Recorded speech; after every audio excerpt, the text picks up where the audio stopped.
dim the lights for this special presentation. But before we get to that, we'll get to adoption of the agenda. Motion to adopt? Move. Second. Those in favor?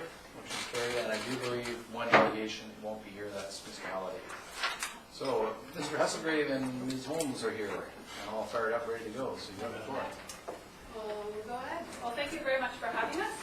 I'm Angela Holmes, this is Ian Hesselgrave. We're with School District 71, and we're here to present in short 10 minutes. If there's somebody that's monitoring the clock, I really appreciate it. I got it.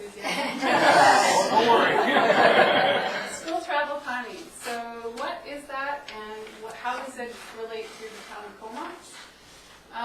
School travel planning is a way to address traffic congestion. It's a way to address safety around our schools, and it's a pilot project that was launched here in the Comox Valley at 3 different schools: Cold Rock Road, Cold Pentledge, as well as Hugh Bend. So the process is a nationwide process, and we are the first community to do it here in the valley. Excited about that, the first rural community, and it's been a huge success this year. We are through into the big square there, the STP document, so that's the school travel plan, one of the final outcomes. A big piece of this project is municipal stakeholders. The town of Comox has supported it all along through their Healthy Communities Grant application. So that was $5,000 that went towards the project. And at each of our major stakeholder meetings, we have had councillors attend and be a part of the planning. Another big piece of the stakeholders is not just at the municipal level, but it's also at the school level. So it's families, it's parents, it's students, it's teachers, and it's also neighbors. Here's a great photo of Trudy Barr.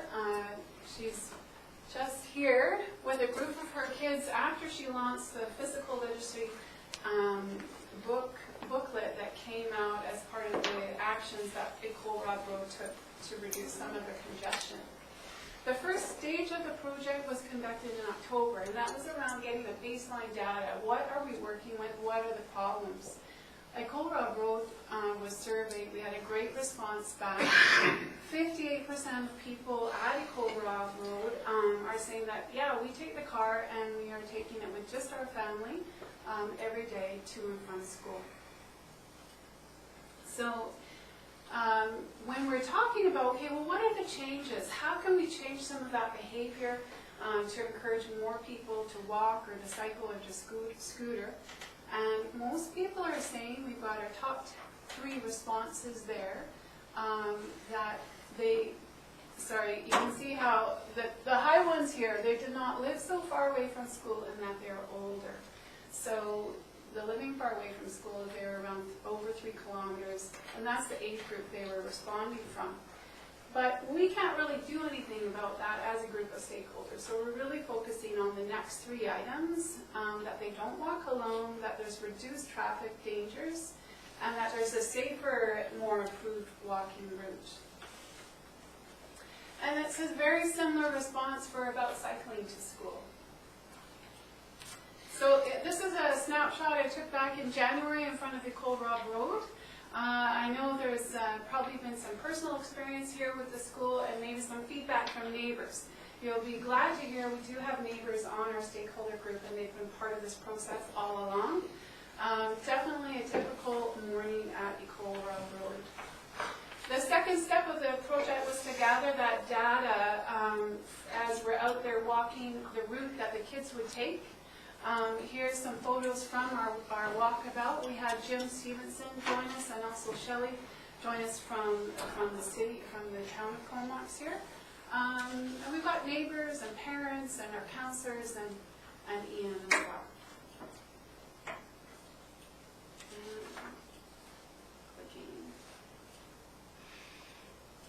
Must be the hazard faces in there. Yeah.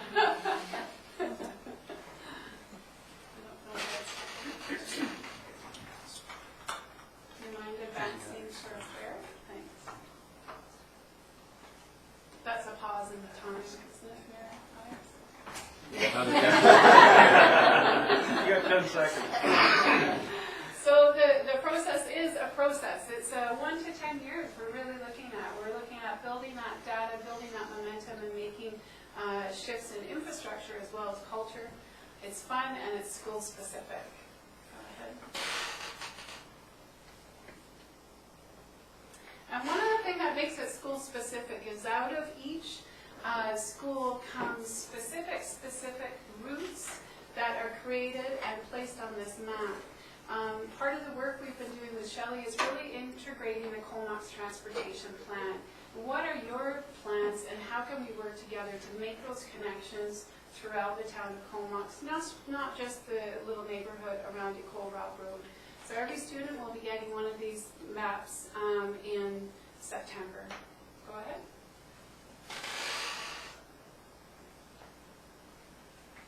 Some of the other action taken was that this is one of the needs out of the school at UVM is their fear around large animal safety.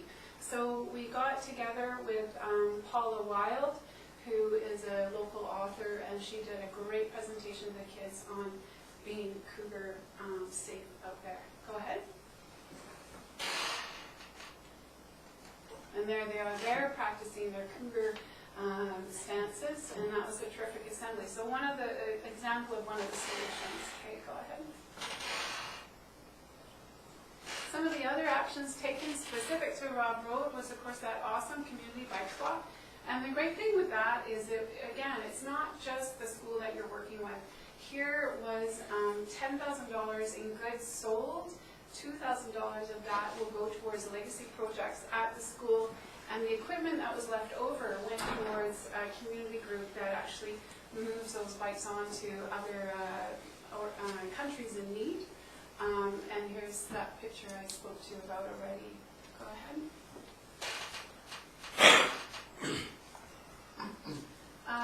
Bike to School Week was we saw some terrific change there. Each of the 3 pilot schools practiced in there and presented in there. They were up and at it with their families, bugging their parents to get them walking and cycling and scootering to school. Go ahead. And out of that week, it's specific to Ecole Rob Road. Typically, a day would have maybe 25 bikes in the racks there. And we saw on the very first day of Bike to School Week, 135 bikes. And then that increased at the peak of 185 on the Wednesday. This was a neat little caption from Lauren Land. Our efforts seem to have paid off because while we have less number of bikes this week than during Bike to School Week, we have a lot more than we did in the previous prior to that. So the change is happening. The champions are there. Also, Comox Valley Cycling Coalition was a great help there. They provided the extra bike racks that were needed, and we definitely got bike racks in our budget for next year. Yeah. Go ahead.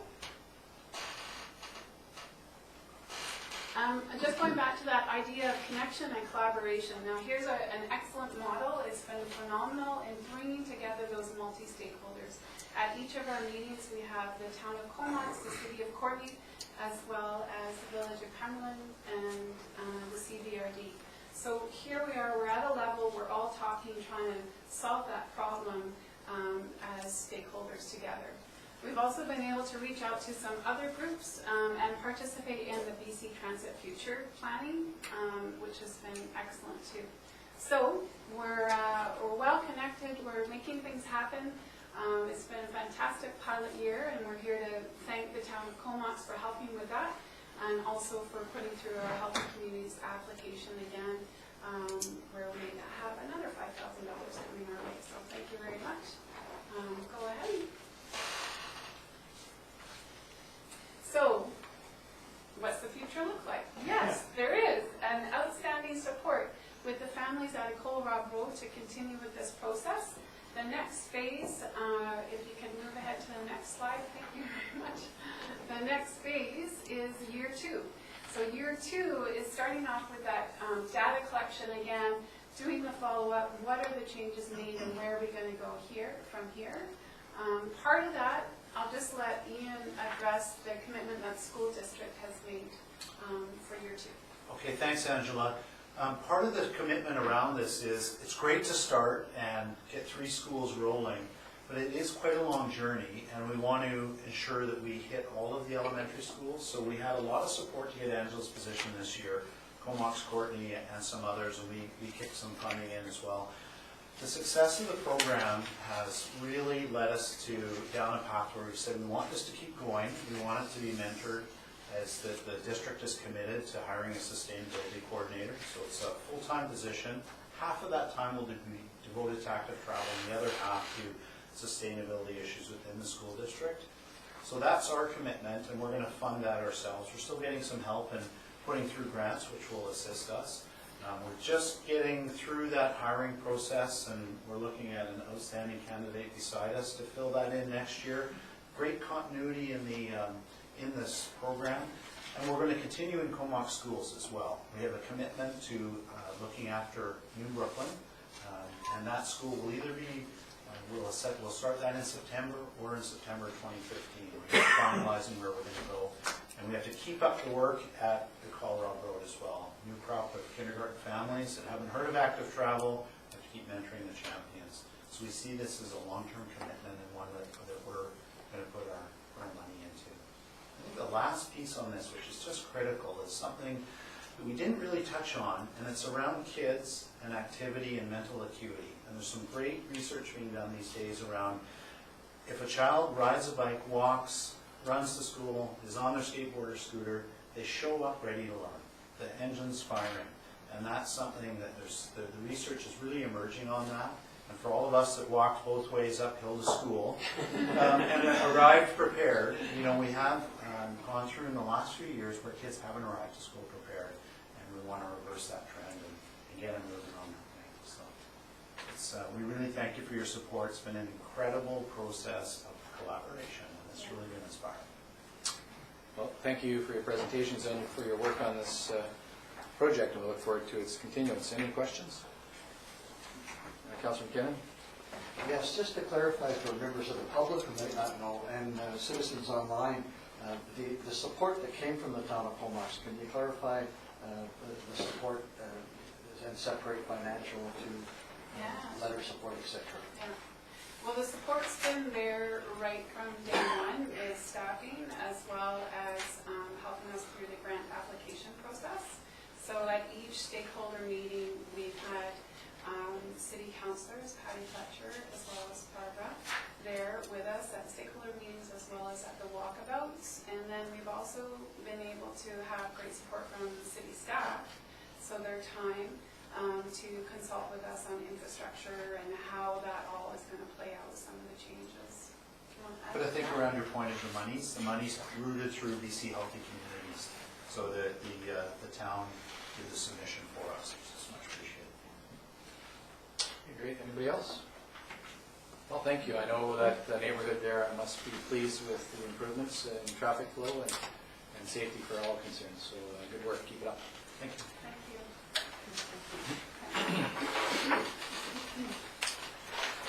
All right. Our next delegation is, I believe, James Taylor is here for the Comox Town Residents Association, speaking to bylaw 17 for the downtown revitalization. Yeah, I think they'll defer. You've deferred, right? Oh, okay. Thank you. Thanks, James.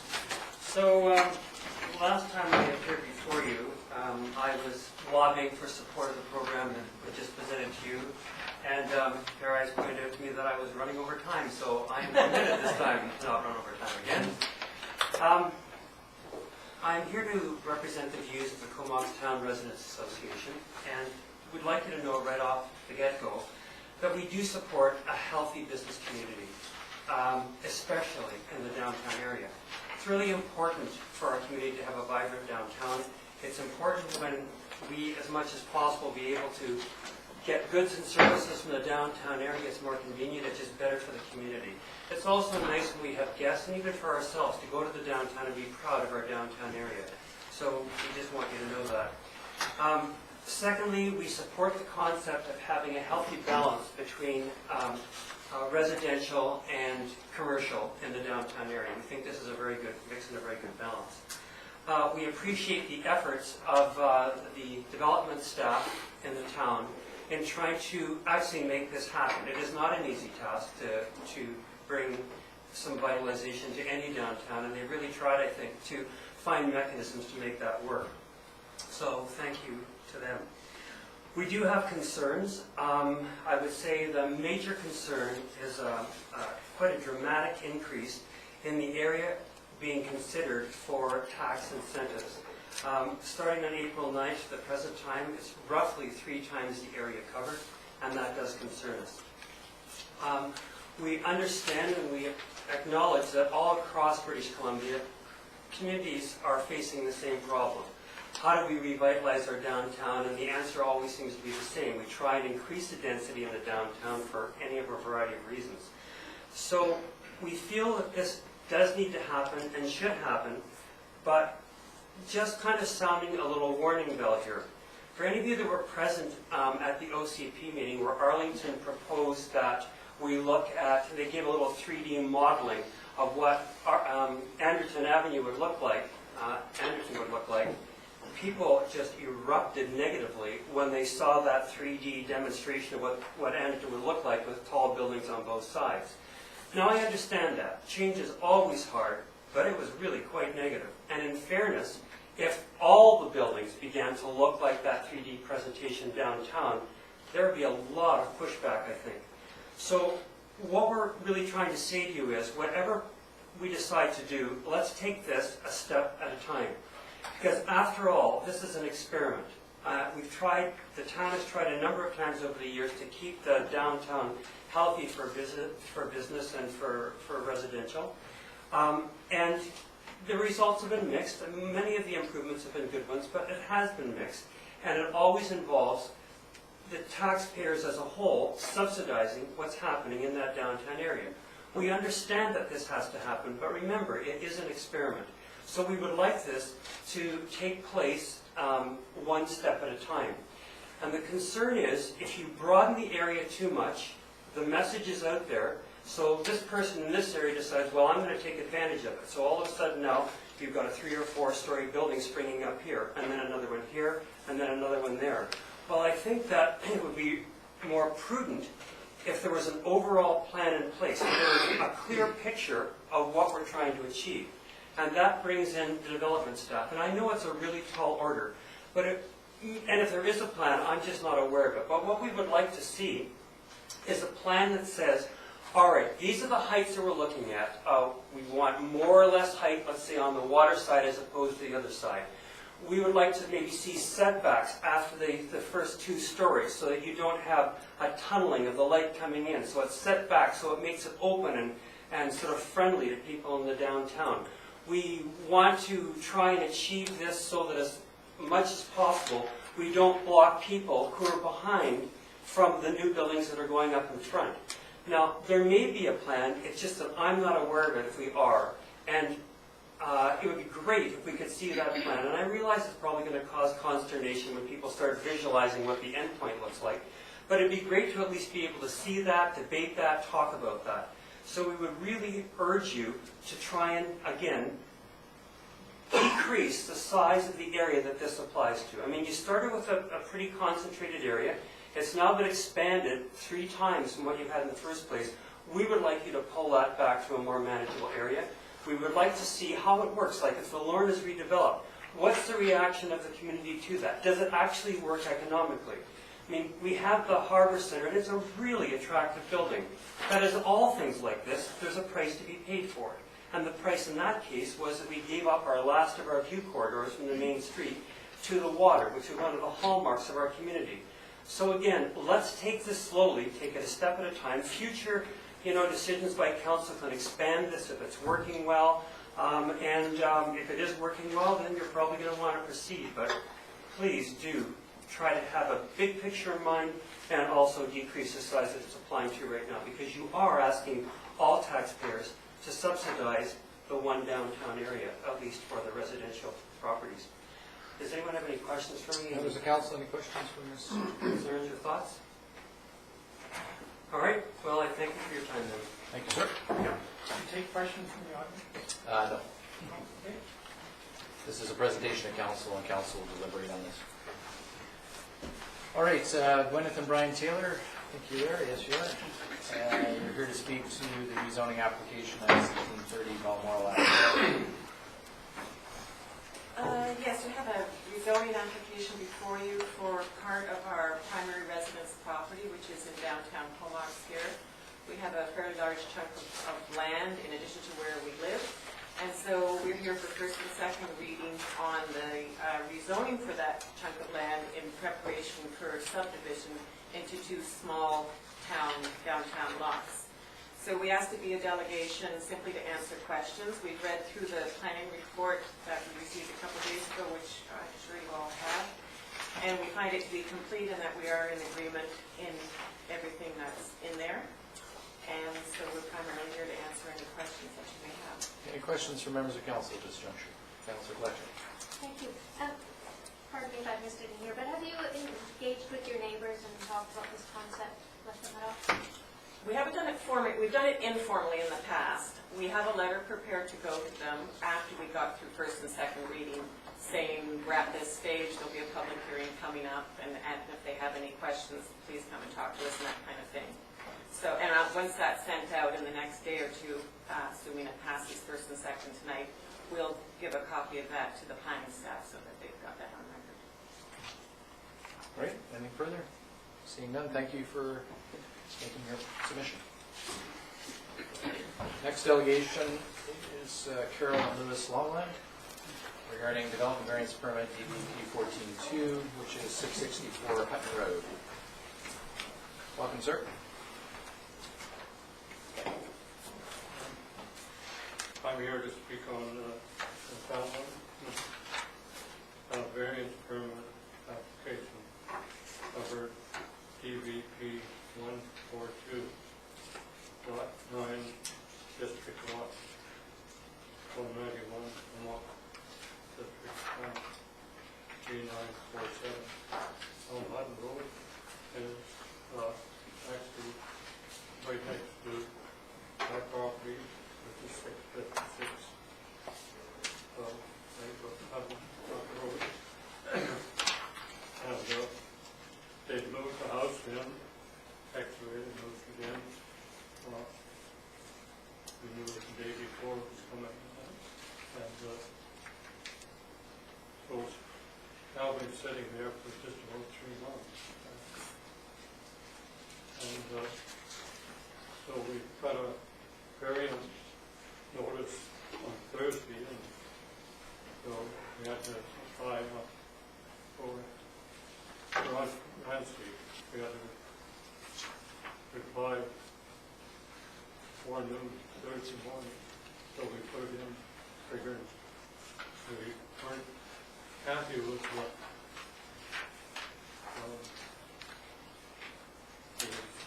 was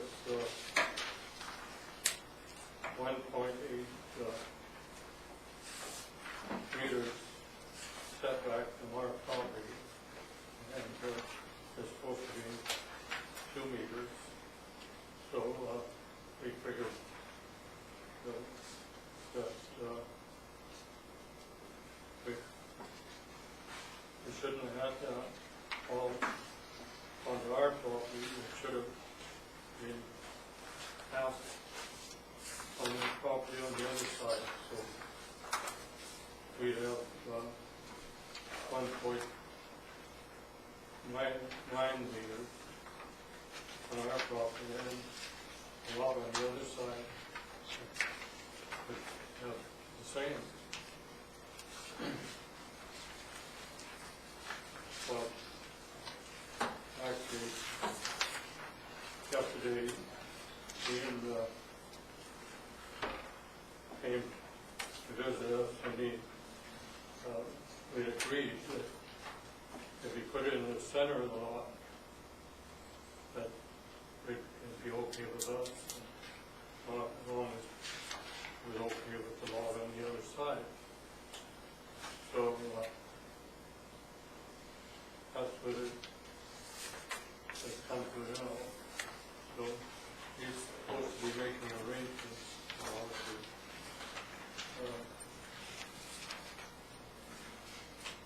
take out the other variance. That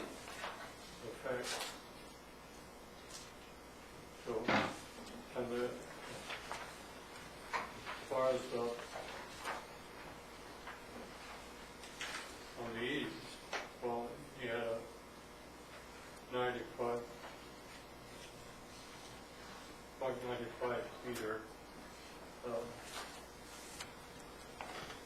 setback on the eaves. And, but I just want to move the whole thing over so that would be another 4 inches going the other way. So that's probably about all there is to it. We agreed with him moving it over.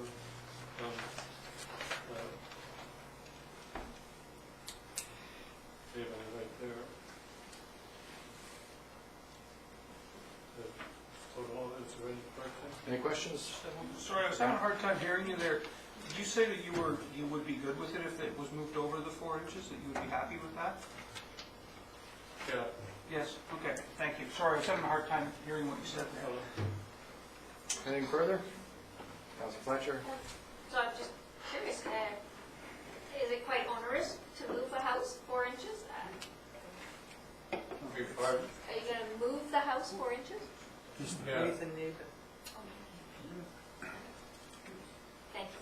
I don't believe the house is on a foundation. It's not on the foundation, it's sitting. Foundation. Thank you. Sorry. All right, thank you. We'll come to this matter shortly in the agenda. Councilor Francis? Yes, Your Honor, I'd like to declare a conflict on the next delegation, and I'll leave the room. Thank you.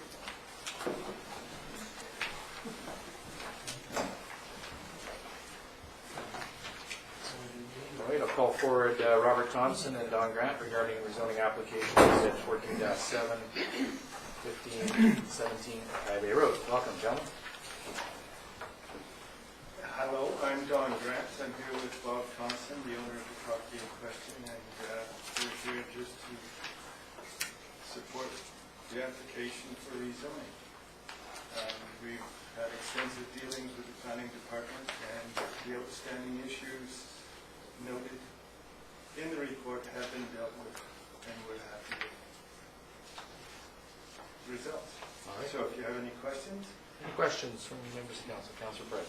I'm just on the neighbourhood again, and it sounds a great idea. And have you had any feedback from the neighbours? All positive. All positive. Yes. Any further? Seeing none, your matter will come before council shortly, at least for first and second reading and public hearing. Thank you.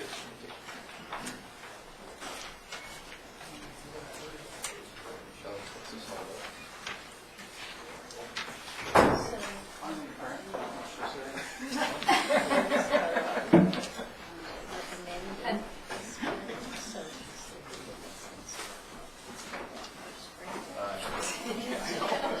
I wasn't aware of it.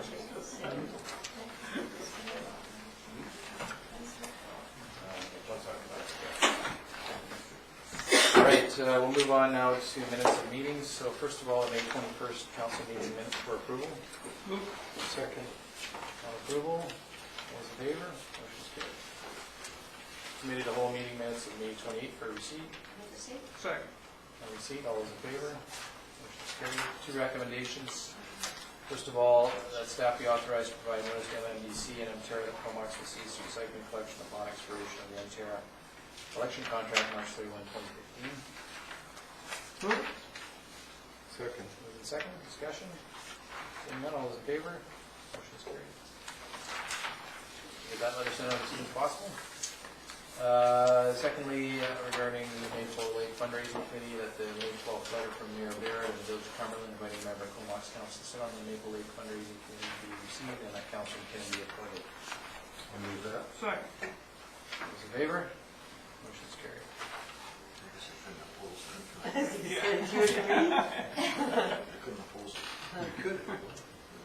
All right, so no committee reports. Under unfinished business, we have the management report for receipt of page 25. Receipt. All those in favor? Motion's carried. Any questions, issues? Seeing none.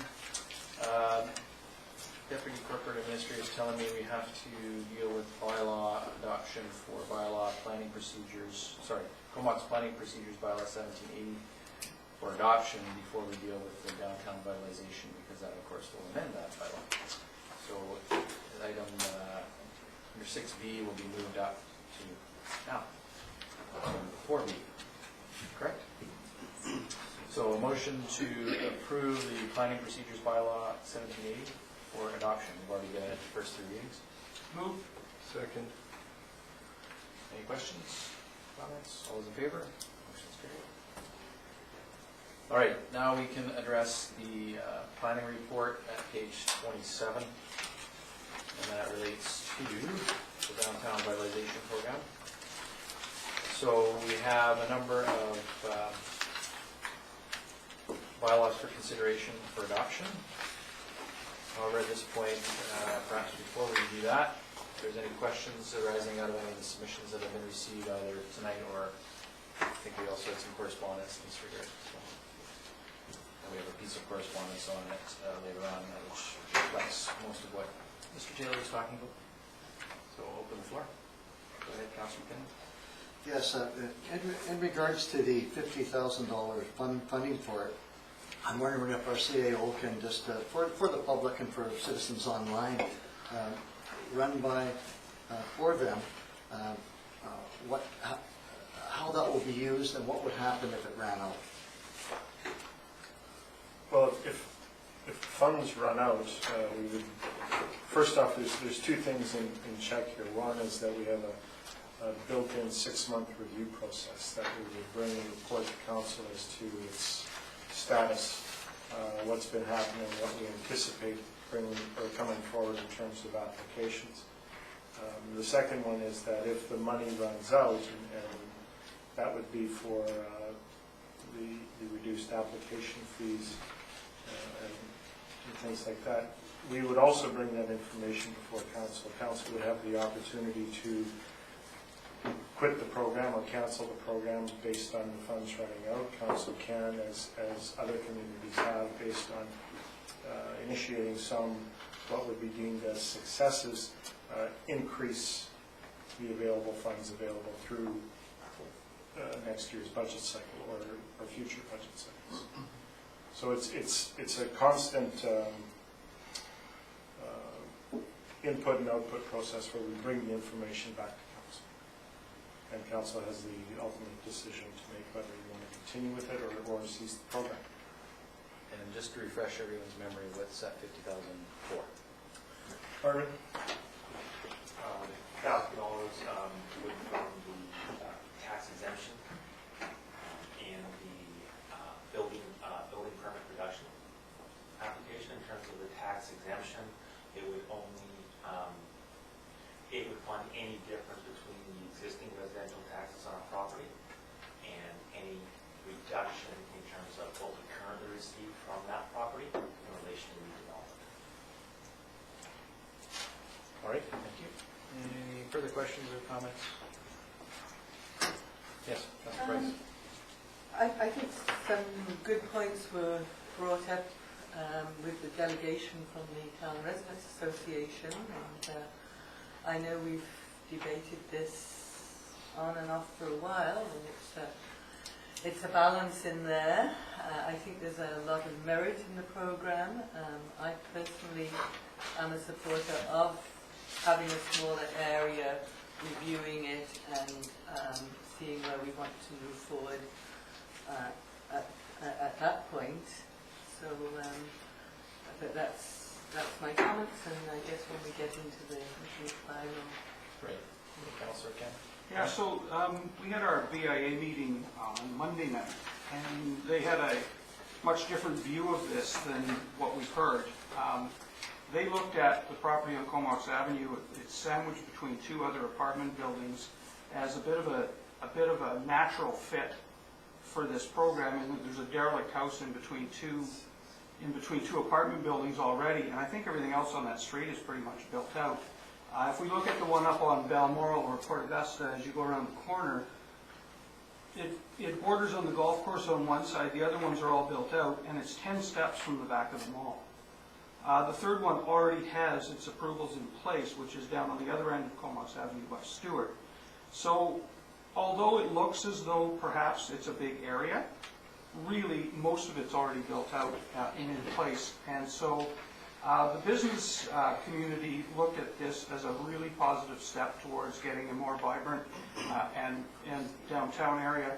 They also saw this as a first come, first served kind of thing, so to create some urgency to get people to start rather than to sit and wait. And so if you make the properties a little bit bigger and you create a little more competition, that should in fact make people go faster rather than slower. So they saw this completely differently than what we've heard, and we're very encouraged by the fact that we had included these properties in the boundary. And you know, I don't view this as being a large change to what our second the second report that we had came out. I thought the first one was far too small and wouldn't create the kind of urgency that we were looking at. These were looked at as add-ons that were kind of natural fits into the program. So, Thank you for that. Councillor Kim.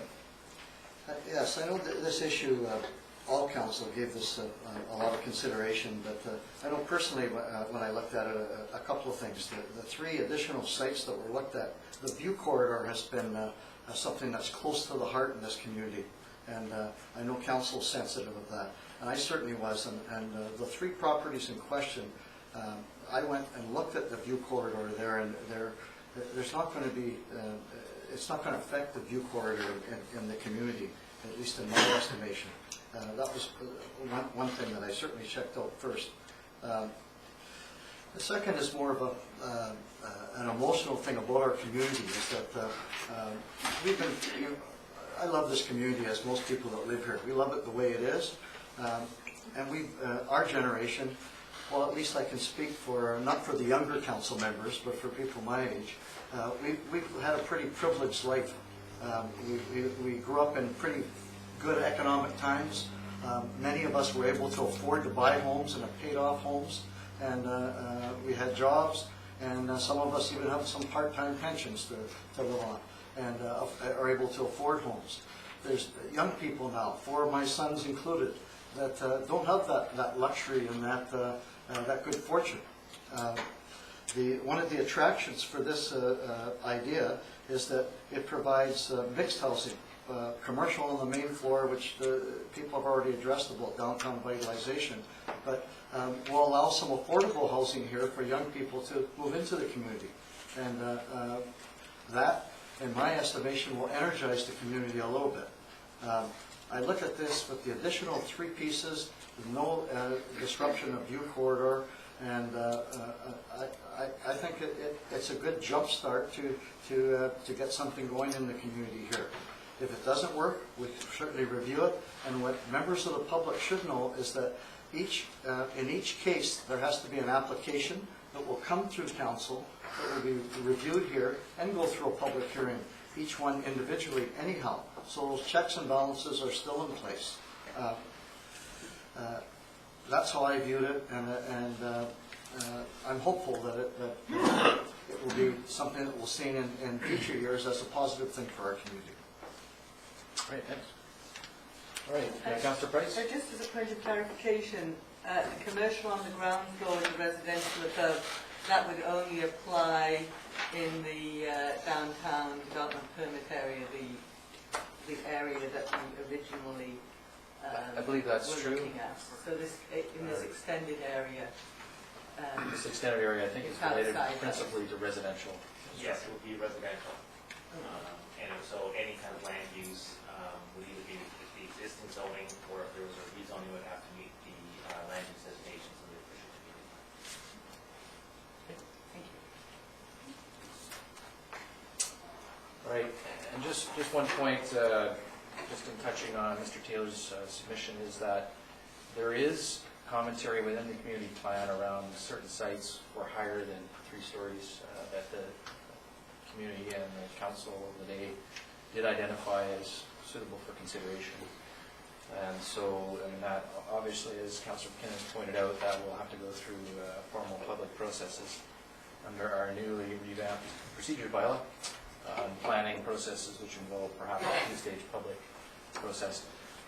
So, you know, again, the checks and balances are there, and there has been some consideration of that in the community plan as the community will grow, and hopefully, to a large extent, do that through infill and modest densification within our downtown area.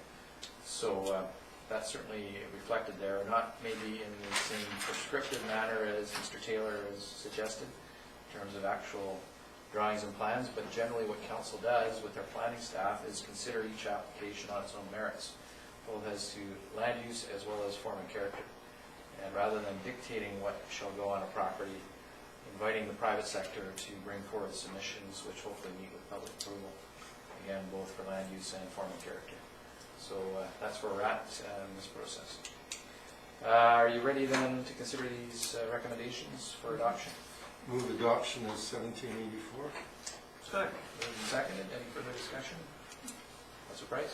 I'd just like to move the amendment that we do go back to the commercial downtown DPA area, so that we are just looking at the commercial with the addition of residential. So you're talking about reducing the area and scope to the downtown DPA area. Yes. Is there a second for that? Okay, it's open for discussion. You moved it, so go ahead.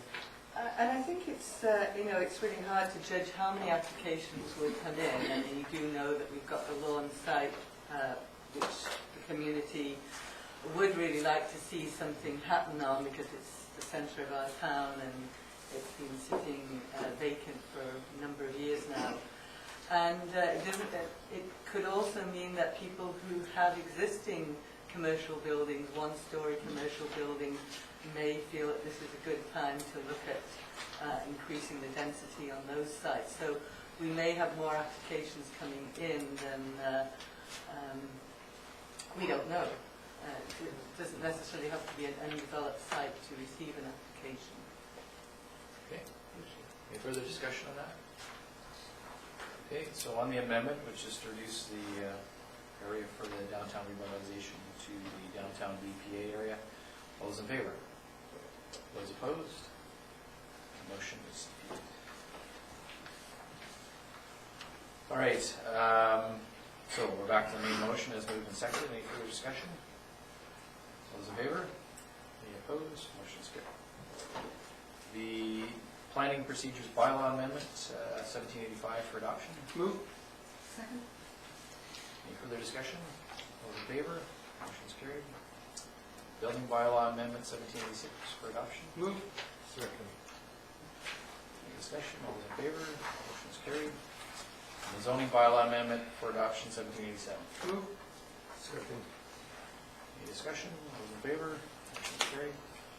The Financial Plan Bylaw Amendment 1788 for adoption. Move. Second. Those in favor? Motion's carried. All right, thank you for all that, council and staff, and the submissions as well.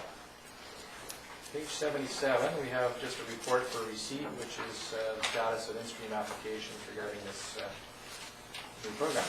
Move receipt. Second. On receipt, all those in favor? Motion's carried. Any questions? Council Fletcher. Thank you, Mr. Mayor. Just on page 78, staff speak to the very last sentence there that council has the option by resolution of establishing a minimum time between withdrawal and pre-submission. I'm just curious if staff could speak to that and what value that might have, or why Sure. council might consider that. Mr. Black. The program itself is for revitalization of the area, so, and we're bringing forward development that can otherwise occur. To meet that legal standard, if we have an in-stream application, the rescission of that application by the applicant is sufficient to meet that standard, and then a resubmission. And that very much, given the nature of the tax exemption bylaw, that may also include changes to meet things like Bill Green Silver requirement, items like that. If council felt that that was not a sufficient standard, council could say that in regards to in-stream applications, if somebody rescinds them, that X number of months would have to pass before such an application could be submitted and then considered for revitalization. Okay. Council Perks. And it would make sense to have some time period in that. These are applications that have already been put together, that they've started the process. They haven't yet come to the table here, but they've had, a lot of them have had their referrals. And so if you do want to have, see what's going to come out of the woodwork on this, if we already have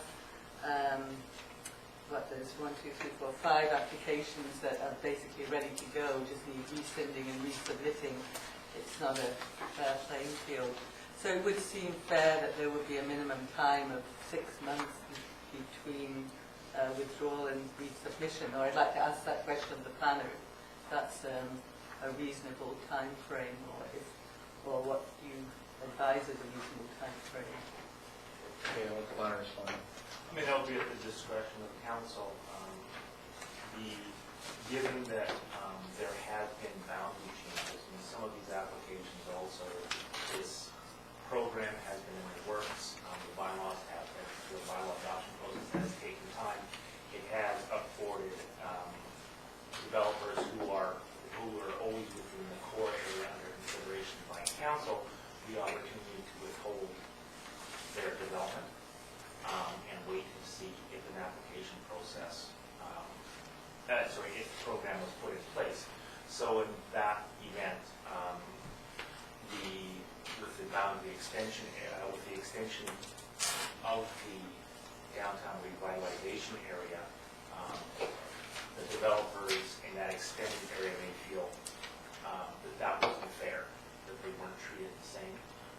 Some of those applications, the one on Stewart and the one on Balmoral, have been in abeyance for a significant amount of time. Again, it's a decision for council to make whether or not those programs would have continued to sit, those applications, or actually come to fruition in the short term. But if they withdraw and resubmit, they have to go under a whole new rezoning process, a whole new public process, etc., right? Yes, they would have the new procedures bylaw. The new procedures bylaw mandates a front-end public consultation prior to submission. Some of these applications are pretty well known. They have been conversations in the neighborhood, so unless directed otherwise, would be staff's intent, for example, 1890 Comox Avenue, to provide the opportunity to have the second of the 2 meetings. Two-stage process that being laid out under the procedures bylaw is first going to the community and saying, I propose to build X, no plans, get initial comments, and then going back to that same community and saying, okay, here are my plans, these are the concerns that I've heard, this is how it either meets those concerns or doesn't, and the reasons why. So for example, that would be what we would do with the Lauren. Lauren has been in process for quite some time. It's already generated considerable community interest and feedback from the community. So we wouldn't see that initial mailer as being necessary. We would just say that we could have the meeting, show the plans directly to the neighbors involved, and get the feedback on that. So I don't see any real leg up that anyone has on this. Once this program is kicked into play, everyone's going to have to play by the new rules of planning procedures and see whether or not they can get support from the public and as well, of course, apply for the incentives as they go. So if I'm understanding it, given that council has decided to expand this area, it's almost penalizing those that may have been in stream to sit back and wait if we were to do that. So I'm hearing they're subject to reapplying, there's costs that are incurred by that. There are costs that Or they can simply carry on with their application as is. Yeah. So to penalize them, and hold them back, given that council has agreed to put them in the area, seems at odds. Yeah, and again, we're going to review this 6 months from July 1, so we'll see what's up. Anything else? That was just for receipt. Thank you for that information and those questions. Special reports, we have the Comox Valley Regional District Board meeting minutes of May 27th. Move to see. Second. Those in favor? Motion is carried. Under bylaws, we have bylaw 1776, Comox Parks and Public Places bylaw for adoption. Move adoption. Second. On adoption, all those in favor? Motion is carried. We dealt with the planning procedures one, so we're going to deal with the building bylaw amendment 1782 for adoption. Move. Second. Adoption, all those in favor? Motion is carried. All right, under new business, then we have the rezoning application at 1630 Balmoral Avenue that Gwyneth Taylor spoke to. Move first and second reading. Second. Any discussion at first and second reading? Councillor Price? I mean, it seems like there's a lot of potential in it. It's near the downtown, so putting another couple of lots down there seems like a good idea. So I'm happy to support it going forward to public hearing and see what the community has to say. All right, thank you. All those in favor then? Motion is carried. And secondly, that public hearing be scheduled for that bylaw and look at Sarah Seniors. Move it. Second.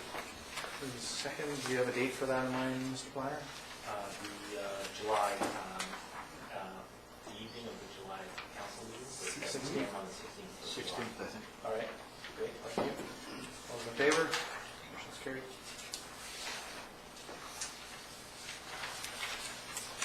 All right, moving on, page 129. This is a precursor to our annual report.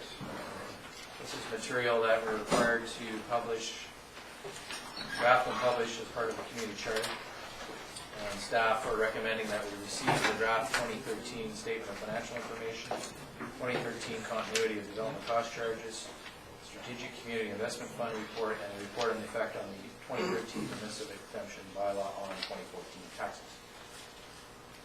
Move receipt. Second. All those in favor? Motion is carried. And secondly, that the draft 2013 Statement of Financial Information be approved. Move. Second.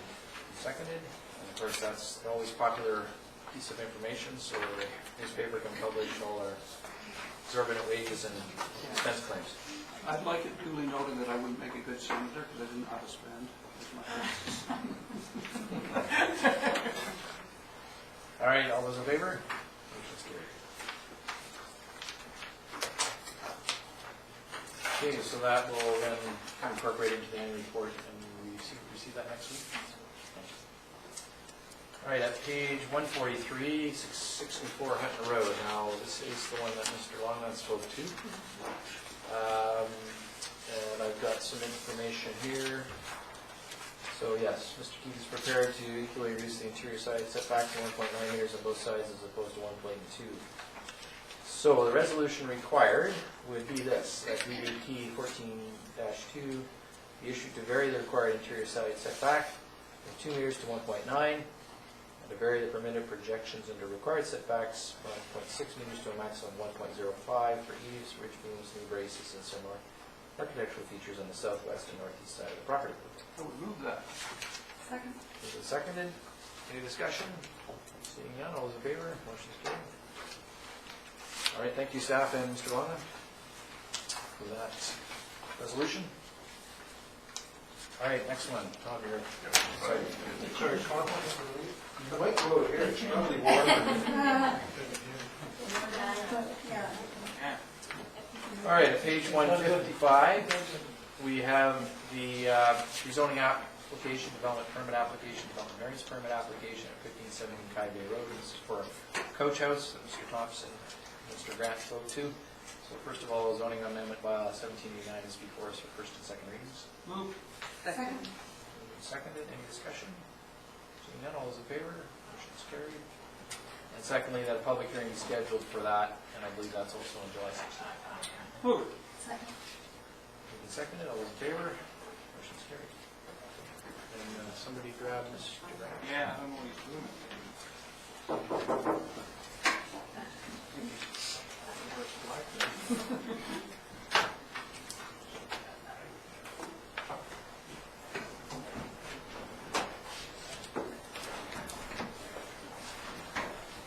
All right, welcome back. We have, of correspondence then now to deal with. First of all, from EDCM President Ronald Martin, regarding the Community Works Fund, and staff are looking for a recommendation or a resolution from council to receive that letter and the proposed Community Works Fund agreement, 2014-2024, that's good news, and that we enter into that agreement. Move. Second. Moved and seconded. I know that City of Courtney did this well at their meeting this week. And from what I saw, the categories that have been broadened are still up for detail orientation in terms of what kind of details we're working on. So as details become more well-known, we'll no doubt hear about that during your budget and capital plan process, I'm assuming. All right, so anybody else have any questions? Seeing none, all those in favor? Motion's carried. And letter for receipt at page 223 from the Town Residents Association, authored by Patricia Halliday on the downtown revitalization. Move receipt. Second. Seconded, all those in favor? Motion's carried. I have one other letter that somehow didn't make it on the agenda. And this is a letter from the Canadian Association of Municipal Administrators. This is not on pink paper, it's on yellow apparently. It's addressed to me, but I thought it would be useful to read this out at council. Canadian Association of Municipal Administrators, otherwise known as CAMA, Long Service Recognition Awards Program, recognizes and celebrates the dedication to public service and municipal management of our members, which is a significant priority for our association. These awards are based on the number of years of full-time paid employment and municipal government in a management capacity, CAO, or reporting directly to CAO. They are granted at 10 years and also given in 5-year increments. This year, in your municipality, we acknowledge the commitment of your CAO, Mr. Richard Kennigan, for his 20 years of municipal service in the management capacity. He's already received a recognition pin. And so I would like council to pass on our congratulations to Mr. Kennigan. I know he tried to lose this letter. He's very shy about taking credit for anything, but I think 20 years is an incredible achievement in public service. So congratulations, and please join me in congratulating Mr. Kennigan. Only another 20 years and you get the gold watch. That's right. Yeah. All right, reports from members of council. We'll start with Councilor Smith. I know it's been some time, and I forgot to review all the things that I mentioned, so here's the list, as I recall it. I attended the monthly Hillsborough board meeting, and I also attended their showcase and media event. Then they had to talk about their upcoming season, summer showcase, and the festival coming up. I attended the ceremonial review for the naval group out at the Glacier Greens, or Glacier Gardens, and also the ceremonial review as the acting mayor for the Army group. I attended the sewer meeting and the Economic Development AGM, and attended the Salish Park opening yesterday. Okay, great. Thank you. Councilor Price. Yes, I attended the Elevate the Arts in Courtney, and that was great. The music and wonderful chalk marks from the streets. It looked very, very attractive. I attended as, on behalf of the Mayor, the Salvation Army 50th celebration dinner, and brought greetings from the town. I went to the Social Planning Council Brown Bag Lunch, which is agencies round tabling. I attended the Friends of Comox Island Forest Preserve AGM and the Salish Park opening of the new play equipment funded in part by Lions. Councilor McKinnon. Yes, on May 26th, participated in the Bike to Work week ride to Courtney City Hall. May 28th, attended the Comox Valley Tourism Professional Development Networking Reception at the Best Western. May 30th, the St. Joseph's Healing Garden opening reception, along with some other councillors, particularly Councillor Smith, who was involved with that and received some acknowledgements. May 30th as well, the Comox Valley Art Gallery in a Vision event in Courtney. May 31st, represented the mayor at the Highland graduation ceremonies with good weather on the Filbert grounds. June 1st, the cadet graduation at CFB Comox, representing the mayor. June 6th, met along with some councillors here and our CAO with Ombudsman Kim Carter. June 7th, Vancouver Island Regional Library Board meeting in Nanaimo, I attended. And in the afternoon, the Elevate the Arts in Courtney celebration. June 8th, the Comox Valley Big Band concert at the Marina Park, which was very well attended, and very pleased for them to continue to do that. June 9th, the Comox BIA Breakfast Pro D meeting at the T-Box at the Comox Golf Club. June 10th, the Community Justice Center Board meeting in Courtney. And June 17th, the Glacier View Alternate High School graduation, which happened just yesterday. Your Worship, I'd like to suggest that Council send a letter, if this is appropriate right now, and I hoping Council will consider it. And that's a letter of condolence be written to the local RCMP detachment from our Council, appreciating their service and condolences in respect to the tragedy that happened in Moncton. I think that would be appropriate, sure, we can do that. Thank you, and that's my report, my request. Thank you for considering that. Councillor Fletcher. Oh, I'm sorry, I forgot one that's very important. I attended the D-Day celebration supper at the Legion, and it was remarkably emceed by Don Davis, and it was just a wonderful testament to our veterans there, and including Stocky Edwards, who was given special note. I was representing the mayor there, and that was very close to our heart at the Legion next door. I would be remiss if I didn't mention that. Excuse me. Councillor Fletcher. Thank you, Your Worship. Since we last met, on May 26th, I too attended the Bike to Work Week ride with the mayor in Courtney to launch that initiative. May 27th, attended the Comox Valley District Regional District Board meeting. May 28th, the HASTE program that you heard about here today by SB 71, I attended the year-end review on Colgrove Road on that. May 29th, I attended the Social Planning Committee's launch of the Quality of Life Report, and I have that. It is online, but I do have a hard copy that I will circulate to all members of council. An excellent report, very comprehensive. June 5th, I attended the Filbert Heritage Lodge and Park Association Festival launch, and of course they're very excited about the new stage there. That was the highlight of that presentation. June 9th, I had a Nautical Days meeting, and I'd like to report to you that the committee is very pleased with the water outlet improvements in the park. That's going to make a lot of difference to food vendors, etc. So thanks to park staff and town staff for making that happen. Craft booths are all sold out. There's a waiting list. The budget's on track. And a new exciting act is coming for the Monday night prior to the fireworks. His name's David James, Big River Band, and he's a Johnny Cash tribute band. So new and exciting for that. June 10th, attended the Regional District Sewage, Water, and Committee of the Whole. I would report to Council that at Sewage and Water, the DCC request from Vista Housing was denied both at the sewer and water level. And certainly, as you've probably been reading in the paper, we received a report on the lowest snowpack ever, which will compromise certainly the Comox Lake levels this summer, so we'll keep praying for that in mind. June 12th, on behalf of Mayor Ives, I attended a photo opportunity in the park here with the chair of the Comox Strathcona Solid Waste Management. That was the year celebration of our organics program, and the first receipt of the end product, which was put into the garden beds down by the Harbor Authority there. So the organics collection program is working, and we just want it to get bigger and better. Full circle. Yeah. June 13th, on behalf of Mayor Ives, attended the Aboriginal Head Start graduation program at the Comox Big House. So 24 little guys graduated on to preschool, and a great event. They do a good job with that.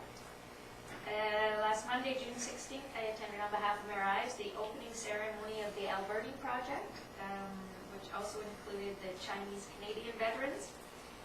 I've got to say that's the best kept secret in Comox. I encourage you all. In the Comox Mall, the Alberti project is a fascinating exhibit, and first class, really, really done well. So that was a real interesting opportunity. Encourage you all to get in there and see that. And yesterday, I too attended the Salish Park Playground opening with the Lions Club. Thank you. Great, thank you. Councillor Kanga. Thank you. Monday night, I attended the BIA meeting. Upcoming events we have are the Thursday night, our third Thursday street market, which is tomorrow night. Hopefully it's not going to rain. Tom tells me there's rain in the forecast in the morning, but not in the afternoon. So we have 35 vendors coming out for that, and Anella's going to be playing at it, and so it should be a good fun night from 4 till 7. On Saturday, the BIA is also major sponsor of the Shellfish Fest at Philbrook Park. So we got Sue Medley playing there and the fiddle bands, and there's going to be all sorts of interactive displays and tasting booths. Nathan Fong's coming, and there'll be oyster shucking contests and chowder contests. So it should be a good fun day. Our Tuesday night paddles are going really well. They had over 50 people out to the last one. So we got to order more burgers for that. So that's a good problem to have. I don't know if you noticed, but the new banners went up as well on the main street today, or in the last couple of days. And they also held their first ever business development breakfast, where they had a couple of guest speakers come in, and they had I think 16 or 18 people attend that, and it was very well received. So they'll probably continue on with that. I also went to Bike to Work Week in Port Lee Town City Hall. I attended the Economic Development AGM, went to Elevate the Arts, and I also went to FCM conference in Niagara Falls, where I went to a seminar on getting the message out. I went to the Niagara Parks Commission study tour that they had, where they have a $14 million budget to run all of the tourist things around there with zero money coming from any other levels of government. So basically they have to collect all the money themselves through selling boat rides, do whatever it is they do to run the parks that they have there. And that was pretty interesting. And I also went on a study seminar on walkways and connecting with parks. So that's what I've been doing. Great, thanks. Councillor Tom. Yes, thank you, Your Honor. Since we last met, I attended the CBRD board meeting. I attended the Economic Development Society's annual general meeting. I met in council chambers here with several of the councillors and the CAO with the ombudsperson. Not the ombudsman. Stand corrected. Sorry. I also, at the CBRD, I chaired a sewage committee meeting and a water committee meeting, as well as a committee of the whole. I was at the opening of the new Lions Club equipment at Salish Park yesterday with several of the councillors, and I also attended the FCM conference in Niagara Falls. All right, thanks. Well, first of all, I'll just report on a few things before FCM that I attended. One was the Chief Warrant Officer, the Wing Chief, Dave Bolster, retired. He's heading off to Nova Scotia, so they had a change of appointment ceremony for him. And that was well attended, and it's good to see him finally reunited with his spouse, who has been staying back in the Greenwood area for his last number of years.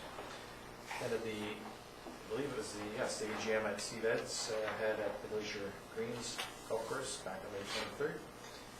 And also then, following Monday, attended a ceremony at the base at 19 Comox to celebrate the signing of a fire agreement, mutual aid agreement, essentially with D&D, which also includes Campbell River. So that was a great event and well attended by all fire departments in the area. Bike to Work Week, participated in that for 3 days before went off to FCM, and certainly participated in the ride in Courtney on Monday morning. FCM was a very busy time. Got there somewhere in the middle of the night on Friday morning, and then got up early and got going. And one of the first things I did once I checked in was go on a study tour of their old downtown in Niagara Falls, which, if anyone's been there recently, there's several downtowns, but this was the old original downtown on Queen Street. Did some interesting things there. They're trying to get going some small business development there with an incubator-style office space. They also have, not surprisingly, incentive plans for residential construction, similar to what we're talking about here. and they were hosting that weekend a festival. Although I can say, having walked through it later in the weekend, it wasn't nearly as great a festival as the ones that we put on here. So I know they've got a lot of work to do to try to attract people away from the glitz and glamour of the actual falls area, but they're trying hard. That afternoon, one of the speakers was the leader of the Liberal Party of Canada, Justin Trudeau, so I spoke to that, and Port Alberni Mayor had been in Ottawa the previous week. We had arranged a meeting with him and Mr. Trudeau with representatives from the island. It's coming out of a discussion we had at ABICC. So I raised the profile of Vancouver Island. We had about 40 minutes with Mr. Trudeau, and I was able to speak briefly on a few things that we've got going here, including the fixed-wing search and rescue program, and provided his assistant with that information. We also spoke generally about economic development, Department of Fisheries and Oceans, and Coast Guard issues. So it's an interesting opportunity. The next day, there were various policy forums, and there's certainly a keynote speaker there from the government on rail safety and the Build Canada Fund, which everyone's anxiously waiting more details on. And workshops included one that talked about sponsorship opportunities, and one of the councillors from the Nine was there speaking to that. Also a workshop on technology and innovation in infrastructure in terms of using new technologies to maintain and improve infrastructure, and also around taxation and progressive use of incentive plans. And the final study tour I did was on waterfront revitalization in the Lake Ontario side of Niagara Falls. Again, many of the same issues in terms of infill type development, the Greenbelt area there. And again, I think we're doing quite well with some of our access points to the waterfront. I know there's lots of work to be done on that yet, but all in all, I thought it was a useful conference, and the next one's in Edmonton. And then I took off for 10 days, which explains why many of you were doing my appearances, so thank you for your work. Got back here this week and attended the Salish Park playground opening, which involved the Lions Club donating another $25,000 towards playground equipment, which is the third one they've done in the last 4 years, Beckton and Lancaster Parks, I think, for the other two. So we certainly thank them for that, and appreciated the opportunity to partner with them on that. And certainly, congratulations go to our staff to keeping that partnership vibrant. No late items, media questions? Sorry. If I could just make a notice of motion Oh, sorry, yeah. to consider donation of a Mac Lang artifact to the Mac Lang Society for their auction and dinner. You just make that a notice of motion. Okay, and we can bring that next week with a bit more detail, perhaps? Yes. All right, I'll get Shelley Richard to do that. Thank you, I forgot all about that. Well, it's one way to bring it forward to the next meeting. All right, media questions, any at this time? Thank you. Thank you. Any questions from the members of the public? Yes, sir. Regarding the, I'm sorry, your name, sir? Lawrence Buser, Okay. KUSCR. Well, I guess it's no longer proposed revitalization plan. I guess it was approved. But now I have a question. It states in the paper that it was 4+ stories.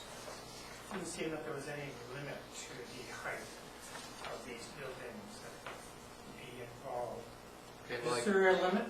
I can ask our planner to speak to that. General downtown area, general area revitalization program, the limit is 4 stories. A set number of sites in the official community plan have been designated for an allowance over 4, and that would be the Comox Mall, the Lorna Hotel site, the Legion, and the site immediately adjacent to the clubhouse on Balboa. Is there a limit? So these could be 20 stories? There is a practical limit. The market, we have such a small market in the valley. But I mean, theoretically, we don't have like a 5-story limit, for example. Council, that will be a decision of council, it will be a public hearing. We currently have no zoning in that area that will allow that level of height. Okay. Also, the expansion of that area includes 3 types of residential zoning from the original OCP of 2011. And those were designated as residential with infill, residential townhouses, for example. But now, with the expansion, would that mean that these could be high-rises, 3-, 4-story apartment buildings instead of just, for example, residential infill? And does that mean that zoning changes in effect taken place? No.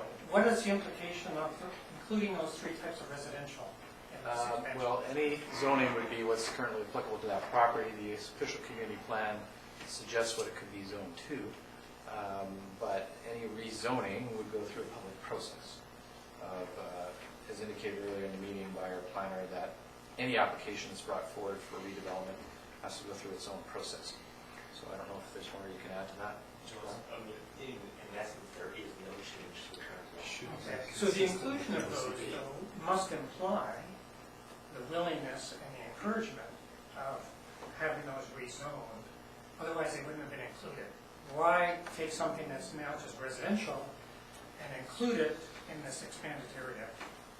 If you're not going to plan to increase the density through multifamily. Yes. I think the only reason for including those 3 projects were there were 3 either in-stream or pending applications, 2 of which had already gone through a public process, and they are in close vicinity to the downtown.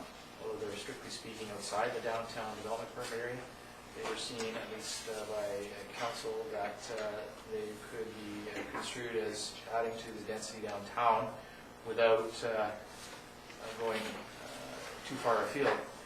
I would say that, again, well, certainly for the one on Comox Avenue, west of Church Street, that one has not come to council yet, so it's still in its process of referrals. And again, we'll have to go through a public process for its merits. And I don't even think members of council have even seen that project yet. The other 2 had been approved by council a number of years ago, one on Balmoral near the golf course and the one down by Stewart. And so the form and character and the rezoning of those has been addressed. However, if they wish to apply under the incentive program here, and this is what we're talking about, it's an incentive program. It's not a rezoning program. It's a program where if developers bring forward the appropriate applications for rezoning and they are approved, they may be eligible for some incentives to support their financial plan to the extent, again, $50,000 under our current budget allowance. So it's not unusual to see that happen in downtowns. It's happened up and down the island across Canada. So those kind of incentive plans are there, but they are, again, subject to a public process. So the rezoning aspect will be dealt with separately. And I think Councillor Grant mentioned here, consistent with the official community plan. Yeah, we're not changing the official community plan. Whatever they are designated under the official community plan, they could apply for rezoning to make it the zoning consistent with the OCP, but we're not changing the OCP. Okay, but if they're included in that, if the area is expanded into the 3 types of residential zoning now, and the financial incentive is only for densification, to densify these areas through increased height and number of units, multi-family units on these properties, I would say that this is where this is trying to lead that development. That, we're trying to include those. You're trying to include those because you want to encourage these current existing residential areas to become apartment buildings or mixed use, even with commercial below. So I mean, with that, we've changed something that was in the OCP. No, we haven't. My way of thinking. Well, I understand what you're saying, but no, I mean, the OCP speaks for itself. The incentive plan sets a boundary for projects that if they're brought forward and considered for approval by council and they're eligible, then they would get the incentives, but the tail doesn't wag the dog. Okay. I would just make my point that I disagree. Well, you certainly tell us your opinion, and we've received other submissions to that effect. Right. Okay, thank you. Has there been any public consultation to this point on this expanded area or the proposal? Or is it simply driven by the BIA? No, it's been at this table for a number of weeks and months. And No, it's- the question, excuse me, Mayor, was just the public consultation? Has there been public, I mean, I'm thinking of reaching out, having meetings, let's say at the community center, putting up. No, we haven't had any public open houses, we haven't had any forums. We have certainly, since day one on this council, identified a number of directions coming out of the last election in terms of vitalizing our downtown, which include, among other things, the planning procedures bylaw that we dealt with tonight, some 2.5 years in the work, and also the community, the downtown vitalization program, which came out of an initial meeting hosted by the Comox Valley Economic Development Society, and the economic action plan that they've done, and it's all been incorporated within our strategic plan, and now it's being implemented in accordance with, very much in accordance with the OCP. The OCP was a long process, 21 meetings over 21 months dating back to 2010, 2011, before the last election, and certainly it was identified as something that we could consider, to the point, as I mentioned earlier, for specific sites having consideration for higher than 3 stories. So we're not doing anything other than working in consistency with the OCP and with the direction that council has heard, both in the last election and throughout the term of this office. So that's where we're going, and we have consulted as much as we can in terms of our usual sources, but we haven't had an open house or a public forum. Okay, thank you. Just one last comment, more than a question. I would just like to encourage, since this is, to me, a very significant, potentially significant change, that perhaps the town could consider a long-term vision planning process to maintain the character of the town, both, from the livability point of view of the residents, people live here, not just in the downtown, but in the whole town, but also attracting tourism. My concern is that we end up with a hodgepodge of developments that don't have a particular theme.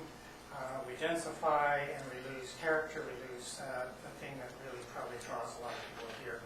And I'm speaking a little bit from experience. I lived in Mexico, in Guanajuato. I know people who travel from here down to there, and that city, all architecture must be Spanish. It was a Spanish town.